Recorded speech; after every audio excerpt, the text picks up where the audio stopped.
नमस्ते दोस्तों, जैसा कि आप सब लोगों को ज्ञात होगा कि इंडिया में इस वक्त कोरोना के टोटल पॉजिटिव केसेस 55 लाख जितने हो गए हैं। इंडिया में कोरोना के केसेस की बढ़ने की दर ऑलमोस्ट 1 लाख प्रतिदिन है। गवर्नमेंट ऑफ इंडिया ने काफ़ी सारी नई गाइडलाइंस जारी की हैं।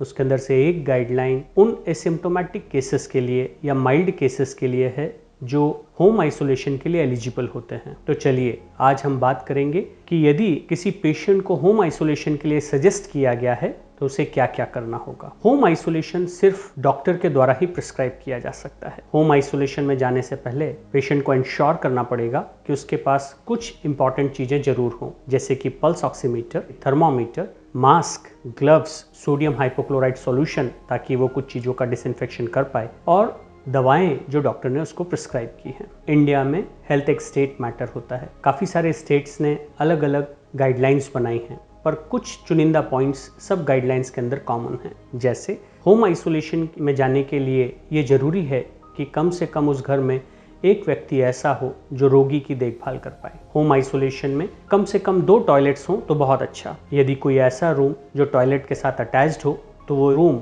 होम आइसोलेशन के लिए बहुत उपयुक्त होगा। होम आइसोलेशन में जाने के पहले पेशेंट को आरोग्य सेतु ऐप डाउनलोड करना होगा। कुछ स्टेट्स ने स्टेट स्पेसिफिक एप्लीकेशंस भी बना लिए हैं। यदि आपके स्टेट में वो मोबाइल एप्लीकेशंस लागू पड़ते हैं तो आपको उसे भी डाउनलोड करना पड़ेगा। आपके पास आपके संबंधित डॉक्टर का मोबाइल नंबर होना जरूरी है। आप एक ऑल्टरनेटिव नंबर भी देने की कोशिश करें। आपके लिए आपके डॉक्टर के संपर्क में रहना बहुत जरूरी है और हेल्थ सिस्टम का भी आपके संपर्क में रहना बहुत जरूरी है। यदि आपके घर में कोई बुजुर्ग है, कोई कोमॉर्बिड जैसे हाइपरटेंसिव या डायबिटिक या कोई कैंसर पेशेंट या HIV पॉजिटिव है, तो आप इंश्योर कीजिए कि आप उनसे दूरी बना के रखेंगे। आइसोलेशन का ड्यूरेशन 14 दिन का होता है।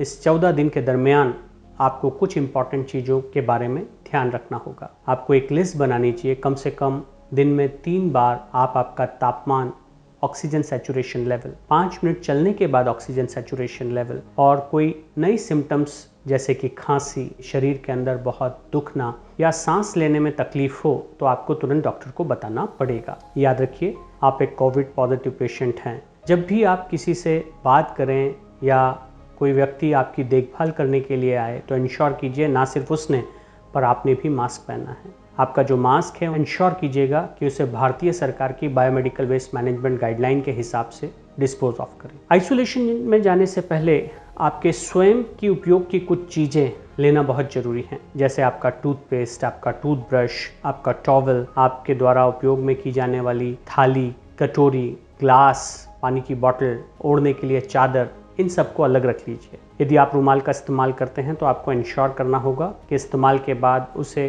पूर्णतः डिसइंफेक्ट किया जाए। आइसोलेशन में जाने के पहले ये भी इंश्योर कीजिए कि घर का कौन सा व्यक्ति, कौन सा सदस्य आपकी सारी रिस्पॉन्सिबिलिटी लेगा। ये बहुत जरूरी है क्योंकि आपकी ज़रूरतों की चीज़ें वही व्यक्ति आप तक पहुंचाएगा। जब भी वो व्यक्ति आपसे इंटरेक्ट करे, इंश्योर कीजिए कि वो मास्क पहने हुए हो। याद रखिए, घर वालों को देखना, उनसे बात करना आपके मानसिक स्वास्थ्य के लिए बहुत ज़रूरी है। कई सारे लोग आइसोलेशन में जाने के वक्त अपने आप को रूम में बंद कर लेते हैं, जिससे उन व्यक्तियों को चिड़चिड़ापन, अनिद्रा और कुछ अजीब होने से घबराहट होने लगती है। कोविड से बचने के लिए, कोविड को हराने के लिए आपका मानसिक तौर पे स्वस्थ रहना भी बहुत जरूरी है। यह इंश्योर कीजिएगा कि इस 14 दिन के दरमियान आपके घर में कोई विजिटर ना आए। यदि आपका घर छोटा है और उसके अंदर 2 ही रूम हैं तो इंश्योर कीजिएगा कि आप कम से कम 6 फीट की दूरी अपने घर वालों से बना के रखिए। गाइडलाइन AC के बारे में भी बताती है। जहां तक संभव हो क्रॉस वेंटिलेशन का उपयोग करें, AC का उपयोग ना करें। बार बार टच की जाने वाली वस्तुएं जैसे दरवाजा, हैंड नोब वायरस फैला सकता है, इसलिए आपको इंश्योर करना होगा कि जो व्यक्ति आपकी देखभाल करता है वो भी उन्हें बार बार डिसइंफेक्ट करता रहे। डिसइंफेक्ट करने के लिए गवर्नमेंट ऑफ इंडिया की गाइडलाइन के हिसाब से 1% सोडियम हाइपोक्लोराइड सॉल्यूशन का उपयोग होता है। 1% सोडियम हाइपोक्लोराइड सॉल्यूशन बाजार में आसानी से मिलता है। यूजुअली सोडियम हाइपोक्लोराइड सॉल्यूशन जो बाजार में मिलता है उसका कॉन्सेंट्रेशन 5% होता है। तो 1 लीटर पानी के अंदर 800 ml पानी और तकरीबन 200 ml 5% सोडियम हाइपोक्लोराइड सॉल्यूशन को मिलाया जाए तो 1% सोडियम हाइपोक्लोराइड सॉल्यूशन बनता है। इसे हमेशा ताज़ा बनाना चाहिए। सोडियम हाइपोक्लोराइड सॉल्यूशन आप ब्लीचिंग पाउडर से भी बना सकते हैं। आपके द्वारा उपयोग में लाए गए आपके वस्त्र, आपका टॉवल, चादर आदि को डिटर्जेंट से धोया जा सकता है। कई सारी गाइडलाइन ऐसा बताती हैं कि गर्म पानी के अंदर धोने से वायरस का नाश तुरंत होता है। यदि आपके पास वॉशिंग मशीन है और उसके अंदर गर्म पानी की सुविधा है तो इंश्योर कीजिए 60 से 90 डिग्री सेल्सियस तक आप पानी गर्म करके उसके अंदर उसको धो दें।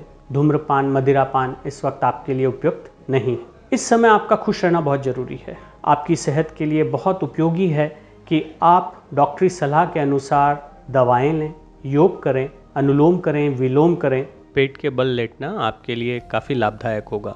याद रखिए, कम से कम 2 घंटे पेट के बल लेटिए या सोइए। इसके साथ आप इम्यूनिटी बूस्टिंग खाना खाएं। अपने दोस्तों से, रिश्तेदारों से आप फ़ोन पे बात कर सकते हैं, वीडियो कॉल से संपर्क में रह सकते हैं। इंश्योर कीजिए कि आप अफवाहों से और बहुत सारी जो इस तरह की न्यूज़ आती हैं उनसे अपने आप को बचा कर रखिए। इस आइसोलेशन के विषय में यदि आप ज़्यादा जानकारी लेना चाहें तो ये जानकारी आपको भारतीय सरकार की वेबसाइट के ऊपर उपलब्ध होगी। धन्यवाद।